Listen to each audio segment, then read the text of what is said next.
दोस्तों, सदियों पहले की बात है कि किसी गांव में चंदू नामी लकड़हारा रहता था। चंदू बड़ा मेहनती नौजवान था। बेचारा दिन भर लकड़ियां काटता और शाम को लकड़ियां इकट्ठी करके राजा के यहाँ पहुंचाता था। दोस्तों, उसे वहां से जो भी मजदूरी मिलती थी उससे बेचारा चंदू अपना और अपने नन्हे बच्चे सुंदर का पेट पालता था। दोस्तों, उसका एक ही बेटा था जिसका नाम उसने प्यार से सुंदर डाला हुआ था। एक दिन का वाकया है कि चंदू लकड़हारा जंगल में लकड़ियां काटने जा रहा था कि इत्तेफाक से उसे एक ठोकर लगी और वो दर्द के मारे बिलबिला उठा। मगर बेचारा बड़ा नेक दिल आदमी था। उसने सोचा, अगर ये पत्थर ऐसे ही रास्ते पर पड़ा रहा तो शायद किसी और को भी ठोकर लगेगी और वो भी बेचारा गिर जाएगा। मैं किसी का नुकसान क्यों होने दूं। दोस्तों, उसने चाहा कि पत्थर को रास्ते से हटा दिया जाए, लेकिन बड़ी कोशिश के बावजूद भी वो पत्थर को हटा नहीं सका। आखिर काफी मेहनत के बाद उसने पत्थर को थोड़ा सा सरका लिया, लेकिन ये क्या, उसके नीचे से एक बहुत बड़ा काला नाग निकला। उसने जल्दी से चंदू को डंक मार दिया। दोस्तों, सांप इतना जहरीला था कि चंदू बेचारा पानी तक नहीं मांग सका और वो वहीं गिरकर ढेर हो गया। सुंदर की माँ, जो कि चंदू का बेटा था, उसकी पैदाइश पर ही वफात पा गई थी। बाप का सहारा भी चला गया था। दोस्तों, सुंदर बेचारे की तो दुनिया ही खत्म हो गई थी। उसने रो रो कर बुरा हाल कर लिया। ना उसे दिन को चैन मिलता, ना रात को आराम आता था। अब सुंदर हर वक्त गमगीन ही रहता था। उसने रो रो कर बुरा हाल बना लिया था, लेकिन कौन था जो उसकी मदद करता। मगर खुदा बड़ा कारसाज है। उसने अगर सुंदर को माँ बाप की शफकत से महरूम किया तो राजा के दिल में रहम डाल दिया। राजा ने जब चंदू की मौत की खबर सुनी तो एक और लकड़हारे को उसने ये हुक्म दिया कि तुम सुंदर को अपने पास रखो, उसकी परवरिश अपने बच्चों की तरह करो। उसकी परवरिश का तमाम खर्चा हम राजा खुद बर्दाश्त करेंगे। दोस्तों, ये लकड़हारा राजा के हुक्म के मुताबिक सुंदर को अपने घर ले आया और अपने बच्चों की तरह उसकी परवरिश करने लगा। जब सुंदर जरा बड़ा हुआ तो उसे लकड़ी पर नक्शो निगार बनाने के काम में दिलचस्पी आने लगी। अब वो गांव में एक उस्ताद के पास ये काम सीखने जाने लगा। दोस्तों, थोड़े ही अरसे में सुंदर लकड़ी पर ऐसे अच्छे और शानदार नकूश बनाता था कि जो भी इनको देखता वो हैरान हो जाता था। उस लकड़हारे के यहाँ सुंदर को इतना आराम मिला कि आहिस्ता आहिस्ता सुंदर अपने असली माँ बाप का गम भी भूल गया और इसी लकड़हारे को वो अपना बाप समझने लगा। दोस्तों, कमला नहायत खूबसूरत और प्यारी लड़की थी। सुंदर और कमला दोनों हमेशा इकट्ठे ही खेलते थे और इकट्ठे ही सैर को जाते थे। रफ्ता रफ्ता सुंदर को उससे बड़ी मोहब्बत हो गई। एक दिन नन्ही कमला कुएं पर पानी भरने जाने लगी तो अचानक से उसका रस्सा हाथ से छूटकर कुएं में गिर गया और बेचारी ज़ारो की तरह रोने लगी। इतने में सुंदर भी उधर आ निकला। उसने जब कमला को रोते देखा तो पूछने लगा, तुम क्यों रो रही हो? दोस्तों, कमला बेचारी ने अपने आंसू पूछते हुए कहा, मेरा नया रस्सा कुएं में गिर गया है। अगर ये मैं वापस ना लेकर गई तो मेरी माँ मुझे बहुत मारेगी, इसीलिए मैं रो रही हूँ। सुंदर ने मुस्कुराते हुए कहा, अच्छा ही है, तुम्हें खाला से जरूर मार पड़नी चाहिए। कमला रोते हुए बोली, मैं सच बोल रही हूँ, मेरी माँ मेरी जान निकाल लेगी। अच्छा सुंदर, मेरा रस्सा तो निकाल दो। लेकिन सुंदर आगे से बोला, एक शर्त पर रस्सा निकाल सकता हूँ। तो कमला हैरानी से पूछने लगी, कौन सी शर्त? तो सुंदर ने जवाब दिया, तुम्हें मुझसे शादी करनी होगी। बोली बाली बेचारी कमला क्या जाने आखिर शादी किस बला का नाम है। वो तो यही समझती थी कि शादी गुड़िया गुड्डे का खेल होती है, ये भी कोई खेल ही होगा। वो जल्दी में बोली, जरूर मैं तुमसे शादी करूंगी। ये सुनकर सुंदर ने फौरी तौर पर अपनी पगड़ी उतारी और कुएं में फेंक दी, लेकिन पगड़ी छोटी थी और वो कुएं की तह तक नहीं पहुंच सकी। अब क्या किया जाए? पगड़ी कुएं में से निकालकर सुंदर ने अपनी पगड़ी कमला के दुपट्टे के साथ बांधी और उस पर एक कांटा उलझाकर उसे दोबारा कुएं में लटका दिया। अब रस्सा कांटे में फंस गया तो सुंदर ने बड़ी एहतियात से रस्सा ऊपर खींच लिया। कमला रस्सा पाकर बड़ी खुश हुई और भागी भागी खुशी खुशी में अपने घर की तरफ जाने लगी। लेकिन सुंदर ने कमला का हाथ पकड़ लिया और कहने लगा, तुमने अभी अभी तो मुझसे वादा किया था कि मेरे साथ शादी करोगी। पहले अपना वादा पूरा करो, फिर ही मैं तुम्हें घर जाने दूंगा। आओ इस दरख्त के इर्द गिर्द चक्कर लगाएं। इस तरह 7 चक्कर लगाने से हमारी शादी हो जाएगी। दोस्तों, सुंदर की पगड़ी और कमला का दुपट्टा तो पहले से ही बंधा हुआ था। कमला बेचारी सबको खेल समझ रही थी, इसलिए वो जल्दी से तैयार हो गई। उसने सुंदर का पल्ला पकड़कर उस दरख्त के 7 चक्कर लगा लिए। उसे क्या मालूम था कि फेरे लेने से क्या होता है। कमला वैसे तो जवान हो गई थी, लेकिन वो फिर भी भोली भाली लड़की थी। उसकी खूबसूरती के चर्चे दूर दूर तक फैले हुए थे। जो भी उसे देखता वो उसे देखता ही रह जाता था। दोस्तों, राजा के बेटे ने जब कमला की खूबसूरती का ये हाल सुना तो उसका दिल बेचैन रहने लगा। वो कमला को देखने के लिए बहाने बहाने से उसके मोहल्ले में आने लगा। एक दिन उसने कमला को गांव के कुएं पर देखा। दोस्तों, उसकी खूबसूरती पर राजा का बेटा इस कदर फिदा हुआ कि उसे अपना दिल दे बैठा और घर जाकर अपने बाप राजा से कहने लगा, मैं तो शादी उस लकड़हारे की बेटी यानी कमला से ही करूंगा। दोस्तों, राजा ये बात सुनकर बड़ा परेशान हुआ और सोचने लगा कि भला हम तो राजा हैं, राजा होकर मेरा बेटा किसी लकड़हारे की बेटी से शादी क्यों करेगा, और मैं ऐसा किसी सूरत भी होने नहीं दे सकता। दोस्तों, उसने अपने मंत्रियों से मशवरा किया तो सब वजीरों ने यही राय दी कि नौजवान राजकुमार की शादी वहीं करनी चाहिए जहां वो करना चाहता है। इस तरह काफी शशोपंच के बाद राजा ने लकड़हारे की बेटी के लिए अपने बेटे की शादी का पैगाम भिजवा दिया। दोस्तों, कमला के बाप की खुशी का तो कोई ठिकाना ही नहीं था। वो तो फूले नहीं समा रहा था कि मेरी गरीब बेटी, जो कि मेरे गरीब घर में पली बड़ी है, अब वो राजा की रानी बन जाएगी। दोस्तों, कमला बचपन के सारे खेल भूल चुकी थी। अब वो पहले जैसी शौक और चंचल लड़की नहीं रही थी। अब वो सुघड़ और एक अच्छी औरत बन चुकी थी। उसने खामोशी से अपनी रजामंदी का इजहार कर दिया, लेकिन सिर्फ एक सुंदर था जो ये खबर सुनकर बड़ा उदास था। वो बेचारा अकेले में आंसू बहाता रहता था। शादी की तैयारियां बड़ी धूमधाम से शुरू हो गईं। दोनों तरफ खुशियां मनाई जा रही थीं। शादी की तारीख मुकर्रर होने की देर थी कि गांव के लोग लकड़हारे की किस्मत पर रशक कर रहे थे। दोस्तों, पुराने जमाने में ये असूल हुआ करते थे कि शादी के मौके पर पंडित को लड़की का हाथ या जन्म पत्री दिखाकर पूछा जाता था कि इन दोनों का ब्याह कैसा रहेगा, दुल्हन अच्छी होगी या बुरी।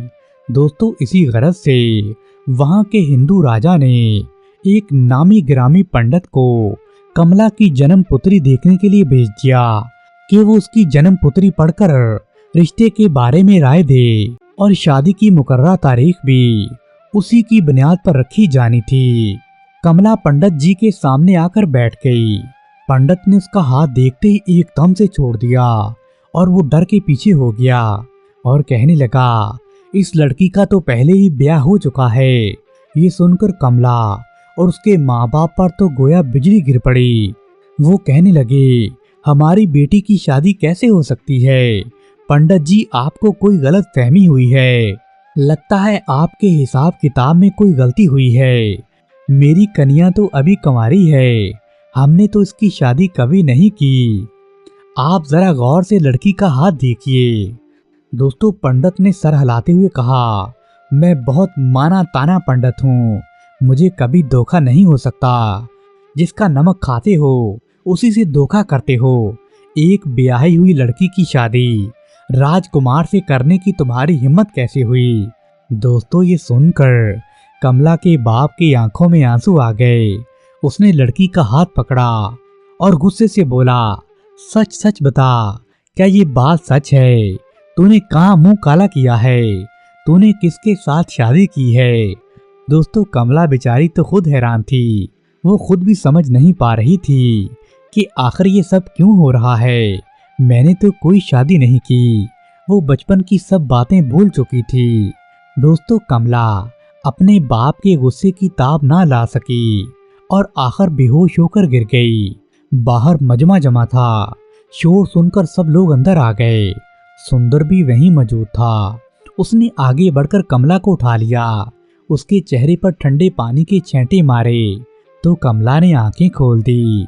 आंखें खोलते ही उसे जो पहला चेहरा नजर आया वो सुंदर का था। सुंदर को देखते ही उसे फौरन बचपन के वाकयात याद आ गए। बचपन का भूला बिसरा जमाना, वो सारी खेलें याद आ गई कि कैसे एक रोज सुंदर और वो एक दूसरे का पल्ला पकड़कर पेड़ के इर्द गिर्द फेरे लगा रहे थे और उन्होंने शादी कर ली थी। दोस्तों शर्म के मारे उसकी नजरें झुक गई। उसने अब सारी बात सच सच पंडित जी को बयान कर दी और कहने लगी, पंडित जी, वो तो बचपन का खेल था। हमें तो मालूम नहीं था कि शादी इस तरह होती है। हमने तो यही समझा था कि ये गुड्डा गुड्डी का खेल है। दोस्तों ये सुनकर पंडित गुस्से से उठ खड़ा हुआ और बोला, बेटी ब्याह कोई गुड्डे गुड्डी का खेल नहीं होता, ये सचमुच का बंधन होता है। अब तुम्हें सुंदर ही की पत्नी बनकर रहना होगा। अब तुम्हारा यही पति है। दोस्तों कमला का बाप गुस्से के मारे बेचारा कांप रहा था। बड़ी मुश्किल से गुस्सा दबाकर उसने सुंदर से कहा, तुमने मेरे एहसानों का यूं बदला दिया है। सुंदर बेचारा चुपचाप सर झुकाए खड़ा था। कमला के बाप ने गरजते हुए कहा, सुंदर तुमने अच्छा नहीं किया। जाओ कमला को लेकर मेरी नजरों से दूर हो जाओ। दोस्तों कमला रोती हुई उठी और सुंदर का दामन पकड़कर अपने बाप के घर से हमेशा हमेशा के लिए चली गई। दोनों चलते चलते एक करीबी शहर में जा पहुंचे। दोस्तों काफी दिनों के सफर से वो बेचारे थक चुके थे। उन्हें सामने एक झोंपड़ी नजर आई। उन्होंने वहां पूछा, क्या हमें यहाँ ठहरने को ठिकाना मिल सकता है? तो झोंपड़ी की मालकिन कहने लगी, ठिकाना क्यों नहीं मिलेगा, मगर किराए पर मिलेगा। अपने खाने पीने के दाम दो और जितने दिन रहना हो मजे से रहो। ठहरो। सुंदर कहने लगा, बुढ़िया जी, हमारे पास तो देने को कुछ भी नहीं है, लेकिन मैं आपसे वादा करता हूँ मैं जल्दी ही यहाँ कोई काम ढूंढ लूंगा और कमा कर आपका तमाम हिसाब चुकता कर दूंगा। दोस्तों बुढ़िया ने पूछा, तुम काम क्या करते हो? सुंदर ने जवाब दिया, मैं लकड़ी पर नक्शे निगार बनाता हूँ। बुढ़िया थोड़ी देर तक सोचती रही, फिर बोली, तुम ऐसे करो, मुझे लकड़ी पर कुछ नक्शों निगार बना कर दो। मैं खुद उसे बेचकर अपने पैसे अपने पास रख लिया करूंगी और जो कुछ बचेगा वो तुम्हें दे दूंगी। दोस्तों सुंदर बेचारा करता भी तो क्या करता, उसे उस वक्त सर छुपाने का ठिकाना चाहिए था। वो बुढ़िया से बोला, बड़ी भी मुझे मंजूर है। दोस्तों सुंदर ने काम शुरू कर दिया। वो एक माहिर कारीगर था। उसने लकड़ी पर बहुत खूबसूरत नक्शो निगार बनाकर उस बुढ़िया के हवाले कर दिए। बुढ़िया उन लकड़ी के नक्शो निगारों को लेकर करीब के बाजार में जाती, उन्हें बेचकर अच्छे खासे दाम वसूल करती थी। सुंदर पूछता था कि मेरी चीजों की क्या कीमत मिली है? तो बुढ़िया आगे से कहती, बहुत कम कीमत मिली थी, बड़ी मुश्किल से तुम्हारा हिसाब चुकता हो रहा है, तुम्हें देने को कुछ नहीं बचा। दोस्तों बेचारा सुंदर खामोश हो जाता। एक रोज कमला ने सुंदर से कहा, हमारे तो कपड़े भी फटे पुराने हो गए हैं, अगर हमें कोई अच्छा काम नहीं मिला तो हम नए कपड़े कैसे खरीदेंगे? मैं तो कहती हूँ यहाँ से चलते हैं, किसी दूसरे शहर जाकर अपनी किस्मत आजमाई करते हैं। दोस्तों सुंदर और कमला ने वहां से रुखसत होने की तैयारी पकड़ी तो बुढ़िया ये देखकर घबरा गई और सोचने लगी, आमदनी के जो जराए मुझे मिले हैं इनके जाने से बंद हो जाएंगे। वो अकेले में कमला को समझाने लगी, बेटी लकड़ी के काम के दाम तो हर शहर में मिलेंगे। अगर तुम्हें ज्यादा आमदनी की ख्वाहिश है तो अपने खावन से कहो जंगल से जाकर संदल की लकड़ी काट कर लेकर आए, उसकी चीजें बना कर दे, उसके बड़े अच्छे दाम मिलते हैं। दोस्तों सुंदर और कमला ने आपस में यही मशवरा किया और बड़ी गौर करने के बाद उन्होंने यही सोचा कि किसी दूसरे शहर में जाना बेकार है, खामखा सफर की तकलीफें बर्दाश्त करेंगे और अगर वहां भी यही दाम मिले तो सारा सफर जाया जाएगा। बेहतर यही है कि इसी शहर में रहकर संदल की लकड़ियां काट कर उस पर नक्शो निगार बनाया जाए। दोस्तों सुंदर ने बुढ़िया से पूछा कि संदल की लकड़ी कहाँ से मिलेगी, तो बुढ़िया ने बताया कि शहर के जनूब में एक बहुत घना जंगल वाक़या है, उसके दूसरे सिरे पर संदल के बहुत बड़े बड़े पेड़ हैं, वहां से तुम जाकर संदल की लकड़ियां काट कर ले आओ। सुंदर ने कहा, मैं कल ही उन लकड़ियों की तलाश में जाऊंगा, लेकिन मेरी गैर हाजिरी में मेरी बीवी का अच्छे से ख्याल रखना। दोस्तों अगली सुबह सुंदर सुबह सवेरे उठकर जंगल की तरफ रवाना हो गया। जंगल का किनारे का हिस्सा तो बड़ा सरसब्ज था, लेकिन जैसे ही सुंदर जंगल के अंदर गया, जंगल बहुत घना और अंधेरा होता चला गया। अंधेरा इस कदर खौफनाक था कि सुंदर को भी खौफ आने लगा। जंगली जानवरों की आवाजें दूर दूर से आ रही थीं। सुंदर ने अपना कुल्हाड़ा उठाया, बेचारा डरते डरते आगे जा रहा था, लेकिन जंगल तो खत्म होने का नाम ही नहीं ले रहा था। जब वो कुछ आगे बढ़ा तो क्या देखता है, पानी का एक बहुत बड़ा तालाब है, उसके चारों तरफ दरख्तों के झुंड ही झुंड हैं। सुंदर ये देखकर बड़ा परेशान हुआ और कहने लगा, बुढ़िया ने तो मुझे मुसीबत में डाल दिया है, यहाँ तो कोई संदल का पेड़ नहीं है, उसने शायद मेरे साथ धोखा किया है। दोस्तों अभी वो यही बातें सोच रहा था और वापस जाने ही लगा था कि दरख्त के नीचे उसकी नजर पड़ी तो वहां पर एक साधु बैठा हुआ था। सुंदर ने बड़े अदब से उसके पांव को छुआ और उसके सामने खामोशी से बैठ गया। साधु ने उससे पूछा, बेटा तू जंगल के इस घने हिस्से में क्या कर रहा है? सुंदर बोला, मुझे संदल के दरख्त की जरूरत है, ये लकड़ियां मुझे यहाँ ले आई हैं। तो साधु बोला, बेटा संदल का जंगल तो यहाँ से बहुत दूर है और वहाँ बड़े जंगली जानवर होते हैं, अगर तुझमें हौसला है तो अपने दाएं हाथ सीधा चलता चला जा। सुंदर ये सुनकर बड़ा परेशान हुआ कि अभी और दूर जाना पड़ेगा। वो सोचने लगा, अगर मैं इतनी दूर आ गया हूँ तो अब खाली हाथ क्यों लौटूंगा? जिस तरफ जाने के लिए साधु ने उसे कहा था वो उसी तरफ चल खड़ा हुआ। दोस्तों कई दिन सफर करने के बाद आखिर सुंदर संदल के जंगल पहुंच गया। संदल के जंगल से सुंदर ने बहुत सारी लकड़ियां काटी। उसने बहुत बड़ा गड्ढा बनाया। अपने सर पर गड्ढा रखकर वो वापस अपने शहर की जानब चल खड़ा हुआ। अकेला आदमी बोझ सर पर आखिर कितनी देर बर्दाश्त कर सकता है? गड्ढा जमीन पर रखकर दम लेने के लिए कभी तो बैठ जाता और कभी यूं ही चलते चलते थक जाया करता था। दोस्तों ऐसे ही एक दिन का वाकया है कि सुंदर वापस आ रहा था कि उसने जंगल में एक औरत की चीखों की आवाज सुनी। वो लकड़ियां छोड़कर फौरन उसकी तरफ भागा। चीखों की आवाज बड़ी दूर से आ रही थी, लेकिन जैसे ही वो थोड़ी दूर गया तो क्या देखता है, एक शेर ने हिरनी को पकड़ रखा है और वो उसको खाने ही लगा था कि सुंदर ने आओ देखा न ताओ अपने कुल्हाड़े से शेर पर अचानक हमला कर दिया। शेर ने हिरनी को तो छोड़ दिया, लेकिन गजबनाक होकर उसने सुंदर पर हमला कर दिया। लेकिन सुंदर एक बहादुर नौजवान था।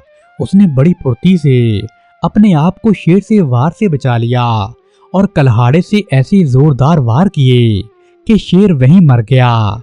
लेकिन इस सारी लड़ाई में सुंदर बेचारा जख्मी हो गया था और वो बेहोश होकर गिर पड़ा। लेकिन जैसे ही सुंदर को होश आया तो वो एक झोंपड़ी में पड़ा हुआ था। एक बुढ़िया उसके करीब बैठी थी। सुंदर ने दर्द से कराहते हुए पूछा, बुढ़िया आप कौन हैं और मैं कहाँ मौजूद हूँ? तो बुढ़िया बोली, मेरा मियाँ लकड़हारा था जो मर गया है। मैं अकेली ही इस जंगल में रहती हूँ। जंगल की जड़ी बूटियां जमा करके मैं साल में 1-2 बार करीब के शहर में चली जाती हूँ और वहां से अपने खाने पीने की चीजें लेकर आती हूँ और तब से मेरा यही ठिकाना है। बड़ी भी मैं यहाँ कैसे पहुँचा? तो बुढ़िया बोली, मेरी हिरनी पर एक शेर ने हमला कर दिया था और तुमने उसकी हिफाजत की थी। मेरी हिरनी ही तुम्हें बचाकर यहाँ पर लेकर आई है। दोस्तों, झोंपड़ी में बुढ़िया ने सुंदर का बड़ा ख्याल रखा। जड़ी बूटियां पीस कर उसके जख्मों पर लगाई और थोड़े ही अरसे में सुंदर बिल्कुल सेहतमंद और तरोताजा हो गया। अब सुंदर वापस अपने घर जाने का सोचने लगा। एक दिन उसने बुढ़िया से इजाजत चाही और वापस उसी जगह पहुंच गया जहां उसने अपने संदल की लकड़ियों का गट्ठा छोड़ा था। दोस्तों, उसने अपनी लकड़ियां उठाई और घर की जानब चल पड़ा। आखिर काफी दिनों के सफर के बाद वो अपने घर पहुंच गया। उसने अपनी बीवी को सीने से लगाया और बड़ा खुश हुआ। उसने उन संदल की लकड़ियों पर खूब नक्शो निगारी की और उनमें से कुछ लकड़ियां उसने उस बुढ़िया को दे दी जिसकी झोंपड़ी में वो रहता था। दोस्तों, बुढ़िया एक दिन लकड़ियां लेकर बाजार गई। जब वहां पर खरीदारों ने इतनी खूबसूरत लकड़ियां देखी तो बुढ़िया को बहुत महंगे दाम दिए। लेकिन बुढ़िया लालची औरत थी। उसने वापस आकर कमला और सुंदर को यही बताया कि इसके दाम कुछ अच्छे नहीं मिले और उनको थोड़े से पैसे दिए। सुंदर और कमला फिर परेशान थे। लेकिन एक दिन का वाकया है कि सुंदर बाजार से गुजर रहा था। उसने अपनी बनाई हुई नक्शो निगार वाली संदल की लकड़ी एक सौदागर के पास देखी तो वो सौदागर के पास गया और पूछने लगा, आपने ये लकड़ी कहाँ से खरीदी है? तो वो बोला, ये लकड़ी मैंने गाँव की एक बुढ़िया से खरीदी है। ये बड़ी कीमती लकड़ी है, इसके मैंने बड़े अच्छे दाम दिए हैं। दोस्तों, जैसे ही सुंदर को ये बात पता चली तो उसे बुढ़िया पर बड़ा गुस्सा आया और उसने सौदागर से कहा, अगर मैं आपको इस तरह की लकड़ियाँ और भी ला कर दे दूं तो क्या मुझे अच्छे दाम मिलेंगे? तो सौदागर बोला, क्यों नहीं, इस तरह की लकड़ियों की बाजार में बहुत डिमांड है। अगर तुम मुझे इस तरह की लकड़ियां लाकर दोगे तो मैं तुम्हें अमीर और माला माल कर दूंगा। दोस्तों, घर आकर सुंदर और कमला ने अपना सामान पैक किया और करीब के गांव में एक कुटिया किराए पर ले ली और अब दोनों वहीं रहने लगे। दोस्तों, सुंदर सारा दिन संदल की लकड़ियों पर नक्शो निगारी करता और शाम को सौदागर को जाकर बेच आता। इस तरह उसे काफी अच्छी कीमत मिलने लगी। दोस्तों, सुंदर का अब एक नाम बन गया था। लोग दूर दूर से उससे संदल की लकड़ियां खरीदने आते थे। अब वो एक अमीर आदमी बन गया था। अब उन दोनों के एक बेटी और बेटा भी हो चुके थे। सुंदर और कमला बड़ी हंसी खुशी जिंदगी गुजार रहे थे। प्यारे दोस्तों, कहते हैं ना, इंसान अपनी किस्मत खुद बनाता है। आपको बस थोड़ी सी हिम्मत करने की देर है। खुदा भी आपका साथ जरूर देता है। प्यारे दोस्तों, अगर आपको ये कहानी पसंद आई है तो वीडियो को लाइक करें और अपने दोस्तों और रिश्तेदारों के साथ तो जरूर शेयर करें। शुक्रिया।